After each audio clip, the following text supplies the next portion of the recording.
In Formula One racing, the technical aspects of calculating average speed have reached new limits of optimization that allow the pit crew to work out in great detail the mathematics of the car's speed.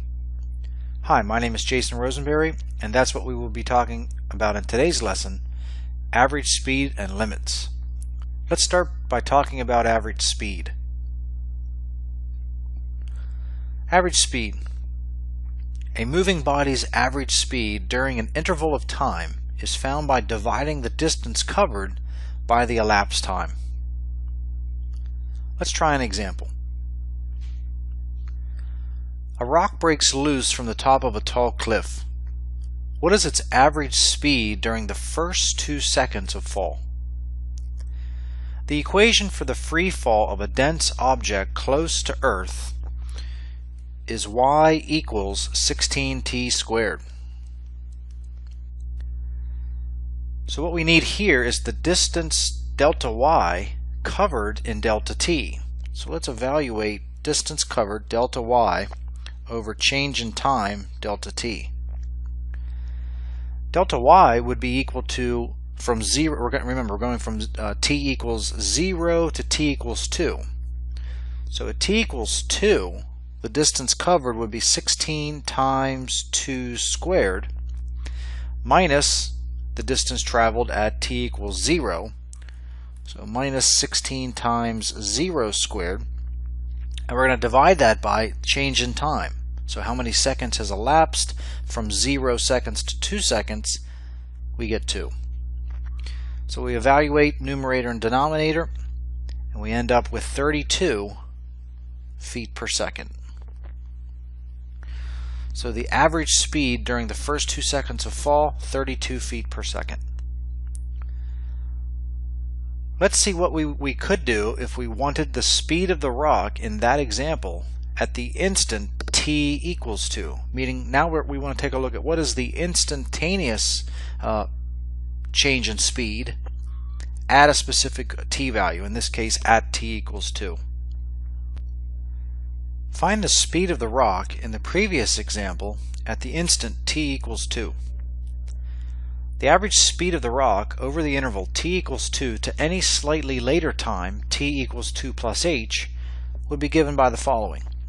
We would have delta y over delta t equaling 16 times 2 plus h squared minus 16 times 2 squared all over that little distance h. So here again we're going from t equals 2 to t equals 2 plus h, where h is a very, very, very small increment of time. Now, we cannot actually calculate the exact instant t equals 2. However, we can evaluate it as h gets closer and closer and closer to 0. So we're going to shorten the period of time between t equals 2 and t equals 2 plus h. We're going to let that h value get smaller and smaller and smaller. So let's evaluate this expression as h gets closer and closer and closer to 0. So here's the expression delta y over delta t is equal to the expression given on the previous page, and look what happens as we let the h value, let that increment of time between 2 and 2 plus h get smaller and smaller and smaller. As that goes to 0, we can see that the value that the expression yields is getting closer and closer and closer to some value. And it looks like that value is getting closer and closer and closer to 64 feet per second. Now let's go back and show this algebraically. So we have our delta y, delta t expression from the previous slide. Let's go ahead and expand this out and simplify. So first we will square the binomial 2 plus h and multiply that result times 16, giving us 64 plus 64h plus 16h squared minus what we get when we take 16 times 2 squared, which is 64, all over h. As you can see in the numerator, the 64 minus 64 make 0. And let's go ahead and factor an h out of the numerator. So we have h times the quantity 64 plus 16h all over h, and the h's divide out, leaving us with 64 plus 16h. Now we ask the question, what happens as h approaches 0? Well, as h approaches 0, this whole term approaches 0, and 64 plus 0 is 64. So we can clearly see why the average speed has a limiting value of 64 feet per second as h approaches 0. The concept of taking smaller and smaller time intervals and getting closer and closer to the time t equals 2 is the concept of limit. Let's take a look at the definition. Definition limit. Let c and l be real numbers. The function f has limit L as x approaches c if, given any positive number delta, there is a number epsilon such that for all x, 0 less than the absolute value of x minus c is less than delta, implies that the absolute value of f of x minus the limit L is less than epsilon. And we would write that as limit as x approaches c of f of x is equal to L. Let's look at some illustrations of this idea. Here we have three cases. Case A, we have the function f of x equals x squared minus 1 over x minus 1. And let's take a look at the concept of what would the limit of this function be as x gets closer and closer and closer to 1. So notice that the function itself is not defined at x equals 1. We have an open circle there. But what you need to remember with limits is we're not interested in what's happening at x equals 1. We're interested in knowing where is the function headed as x approaches 1. So as I approach 1, notice that, okay, here we go with x values getting closer and closer and closer to 1. We can see that the function values are headed closer and closer and closer to 2. Likewise, if we approach positive 1 coming in from the right, we see that the function values are getting closer and closer and closer to 2. So this limit would be 2. Look at B. We have a piecewise function. G of x is equal to x squared minus 1 over x minus 1 when x is not equal to 1. But then we're going to define g of x to equal 1 when x is equal to 1. And again, if I ask, well, what's the limit as x approaches 1 of this function, g of x? Again, I ask, let's let our x values get closer and closer and closer to 1. Where are the function values headed? Where are the g of x values headed? To 2.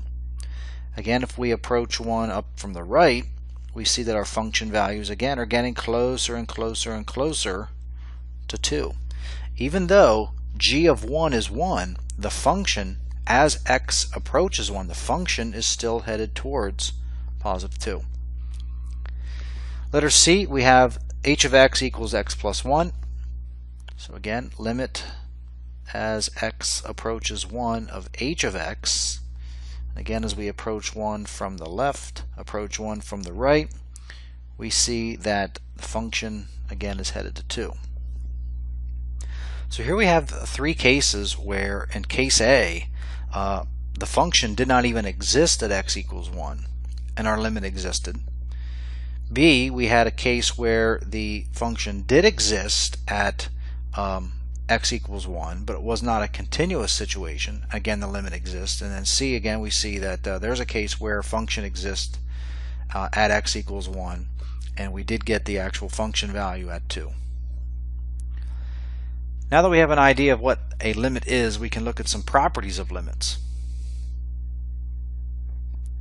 Theorem 1, properties of limits. If L, M, C, and K are real numbers, and the limit of f of x as x approaches c is L, and the limit of g of x as x approaches c is M, then the following are true. We have the sum rule. The limit of the sum of two functions is the sum of their limits. So the limit of f of x plus g of x as x approaches c would simply be L plus M. The difference rule. the limit of the difference of two functions is the difference of their limits. So the limit of f of x minus g of x as x approaches c is equal to L minus m. Product rule, the limit of the product of two functions is the product of their limits. Limit of f of x times g of x as x approaches c is L times m. The constant multiple rule, the limit of a constant times a function is the constant times the limit of the function. So limit of k times f of x as x approaches c is simply k times L. Quotient rule. The limit of the quotient of two functions is the quotient of their limits, provided that the limit of the denominator is not 0. So the limit of f of x over g of x as x approaches c is L over m as long as m is not equal to 0.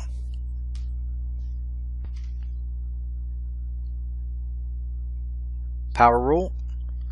The limit of a rational power of a function is that power of the limit of the function provided that the latter is a real number.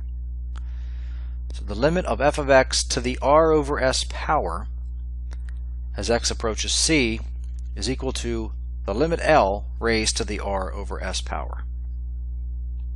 We should try these rules out. Determine the limit by substitution. Support graphically. Number 1, we have the limit of x cubed plus 3x squared minus 2x minus 17 as x approaches 1. We want to evaluate that limit. Support graphically. Number 2, limit of y squared plus 4y plus 3 all over y squared minus 3 as y approaches negative 3. Let's take a look at the first one. Directions say to evaluate the limits by substitution. So let's let x equal 1 and see what happens. Letting x equal 1, 1 cubed is 1, plus 3 times 1 squared is 3, minus 2 times 1, minus 17. So 1 plus 3 minus 2 minus 17, so we get negative 15. So we're thinking our limit as x approaches 1 is negative 15. And as you can see, we look at the graph. As x approaches 1, notice the graph is headed to this value, which is negative 15.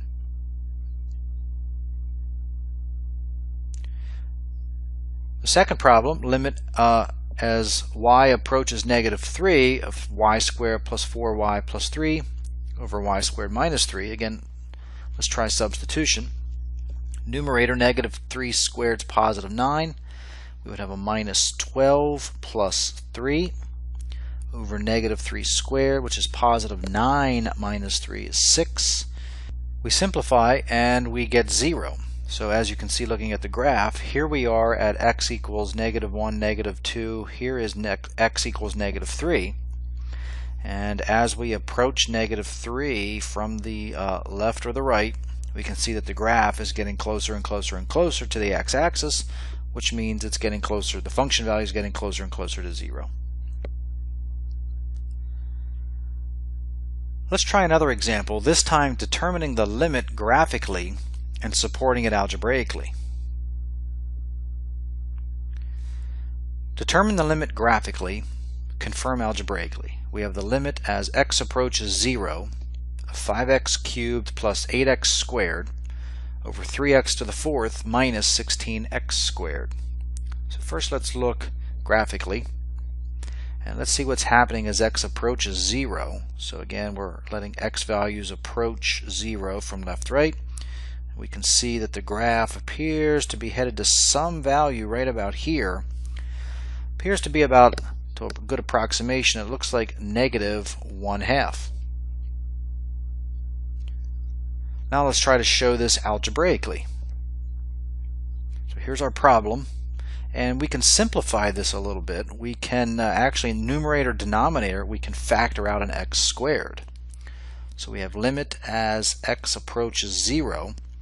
Factoring x squared out of the numerator gives us 5x plus 8. And denominator factoring out x squared would give us 3x squared minus 16. The x squareds would then divide out. So we have limit as x approaches 0 of 5x plus 8 over 3x squared minus 16. And now we'll use substitution. Substitute 0 in for x, and it looks like we get up top 5 times 0 plus 8 is 8. Denominator, we get a negative 16, and that does result in negative 1/2. Sometimes it's important to know whether a function approaches the same value from the left as it does from the right. We can determine this by evaluating one-sided limits. Let's take a look at the definition. Theorem 3, one-sided and two-sided limits. A function f of x has a limit as x approaches c if and only if the right-hand and left-hand limits at c exist and are equal. So to say that in symbols, the limit of f of x as x approaches c is L as long as approaching c from the right, and notice the superscript plus sign means we're approaching c from the right. Approaching c from the right gives us L, and also approaching c from the left denoted with the superscript minus. So in order for the two-sided limit to exist, both one-sided limits must exist and must also go to the same value in order for the two-sided limit to exist. Let's try an example. Given c equals 2 and f of x equals the following piecewise function, 3 minus x for x less than 2, x over 2 plus 1 for x greater than 2, part A, draw the graph of f. B, determine the two-sided limits, the two one-sided limits, I'm sorry. C, does the limit of f of x as x approaches c exist? If so, what is it? If not, explain. So here's the graph of our piecewise function, and let's first evaluate both one-sided limits.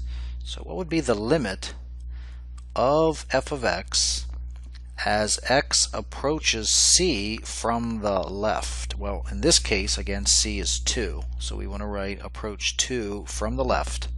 So here we are at x equals 2, and approaching 2 from the left, we're coming in from the left, and these function values are getting closer and closer and closer to positive 1.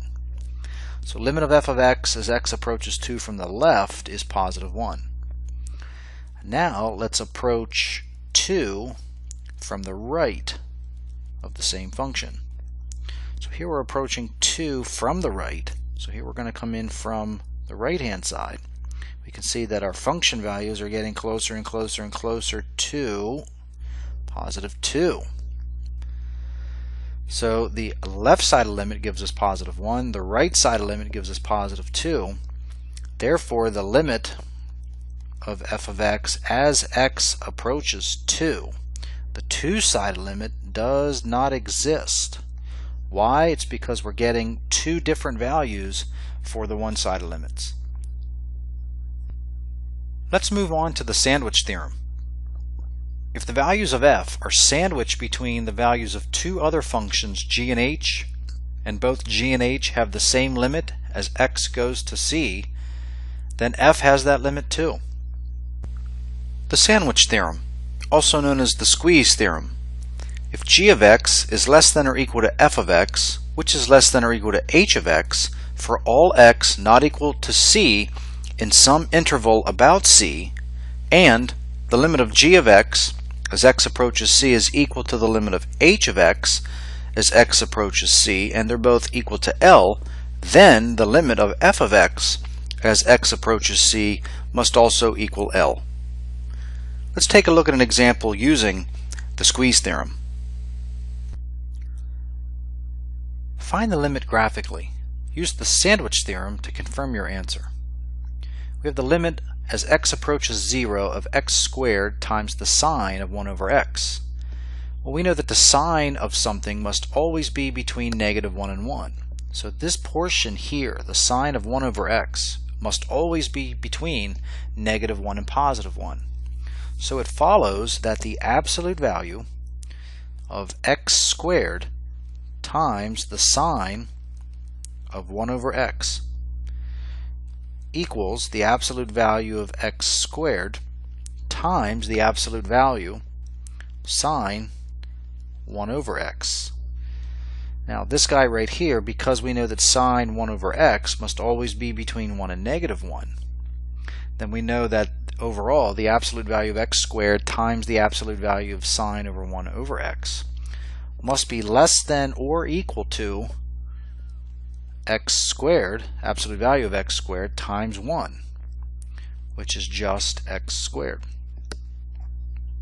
So what we're basically saying here is negative x squared values will always be less than or equal to x squared sine 1 over x less than or equal to positive x squared. So the values that we get from this expression, those function values, will always be between or equal to this expression and this expression. So this is how we use our sandwich theorem. Looking at this graphically, we can see that the upper parabola is positive x squared, the lower parabola negative x squared, and notice that the expression x squared sine over 1 over x is the oscillating graph in the middle. So as we approach 0 from the left or from the right, using x squared or negative x squared, the function values are getting closer and closer and closer to 0. Therefore, the sandwich theorem would say that this limit must also approach 0. Now it is time for you to try a problem. Find the limit graphically. Use the sandwich theorem to confirm your answer. We have the limit as x approaches 0 of x times sine x. Pause the video while you work on this problem. When you are finished, restart the video to check your solution. So as with our previous problem, we know that sine x must always be between or equal to negative 1 to positive 1.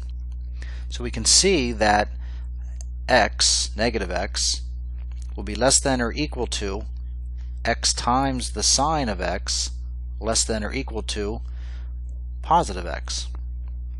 And now if we take a look at limit as x approaches 0, the limit as x approaches 0 of negative x is 0, and the limit as the limit of x as x approaches 0 is also 0. Therefore, by the sandwich theorem, the limit as x approaches 0 of x sine x must also be 0. Looking at this graphically, we can see that here is positive x. Here is, let's say, g of x is negative x, and then here's our function in the middle, the limit of x sine x. So this middle function h, we can make that our x sine x. And you can see that these function values are always between positive x values and negative x values. So again, as we approach 0 from the right or from the left, everything when we get to 0, everything is being squished or sandwiched, and that limit is also equal to 0. In this lesson, we explored limits, properties of limits, and how graphs can help us determine the limits. Be sure to work the exercises that your teacher assigns, and we'll see you next time.